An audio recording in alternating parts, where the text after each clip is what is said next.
क्या आप सोच सकते हैं, एक भारतीय नर्स विदेशी धरती पर अकेली, बिना वकील, बिना परिवार और मौत की सजा का इंतजार। लेकिन भारत ने हार नहीं मानी और एक आवाज उठी, ये देश अपनी बेटियों को ऐसे नहीं मरने देगा।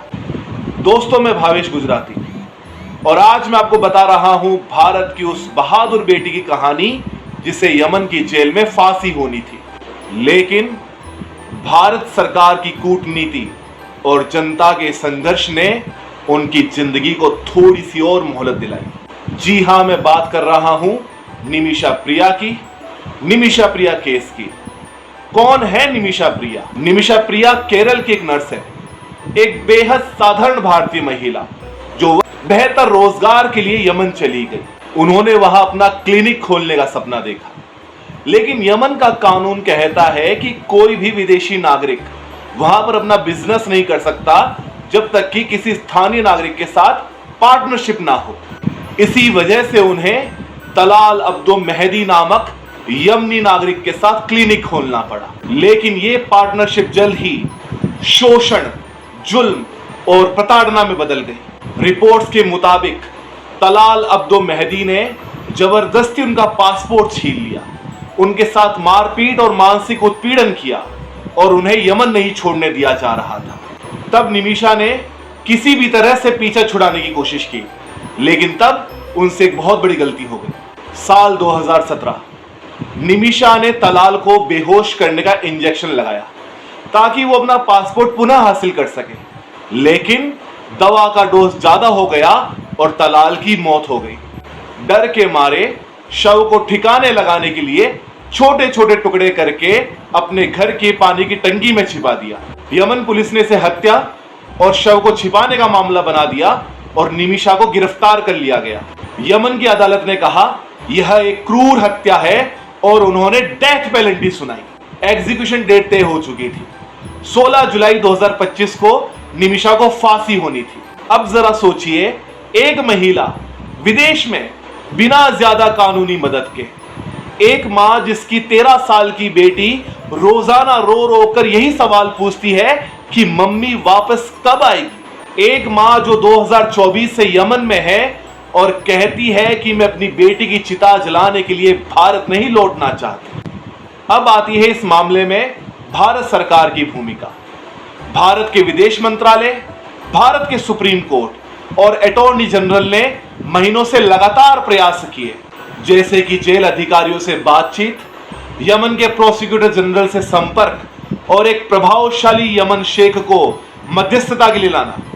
अटॉर्नी जनरल आर वेंकटा रमणी ने सुप्रीम कोर्ट में कहा कि हमने हर डिप्लोमेटिक और ह्यूमैनिटेरियन प्रयास कर लिए हैं, अब यह फैसला यमन की सरकार और उनके कानून पर निर्भर है।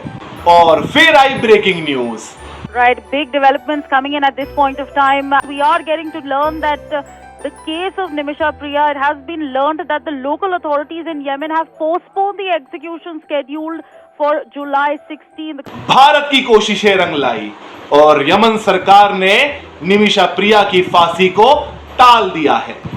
अब निमिषा के परिवार को और समय मिल गया है दिया, यानी कि ब्लड मनी के जरिए जिंदगी बचाने का। क्या है दिया?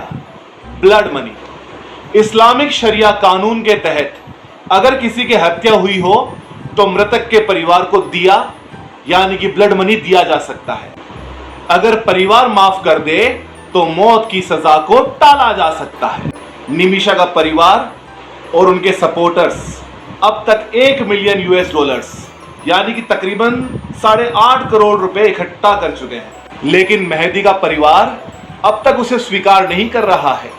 उनके हां कहने पर ही निमिषा की जिंदगी बच सकती है। दोस्तों, निमिषा कोई अपराधी नहीं थी, वो एक भारतीय महिला थी जो मेहनत करने के लिए विदेश गई, लेकिन वहां पर शोषण का शिकार बनी। निमिषा प्रिया की बूढ़ी मां आज हाथ जोड़कर भारत के यशस्वी प्रधानमंत्री नरेंद्र मोदी जी से, हमसे, आपसे प्रार्थना कर रही है कि मेरी बेटी को बचा लो। एक 13 साल की मासूम बच्ची अपनी मां का इंतजार कर रही है। यह मामला अब सिर्फ कानून का नहीं रहा, ये एक सवाल है, क्या भारत अपनी बेटी को अकेले मरने देगा?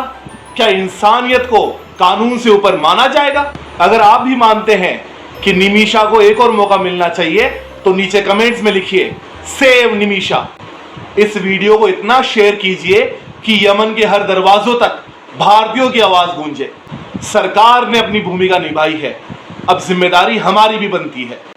वीडियो को लाइक कीजिए, शेयर कीजिए और सब्सक्राइब कीजिए चैनल भावेश सेज को, क्योंकि यह चैनल सिर्फ बातें नहीं करता, आवाज बनता है। जय हिंद, वंदे मातरम। भावेश सेज, राष्ट्र के साथ, सच के साथ।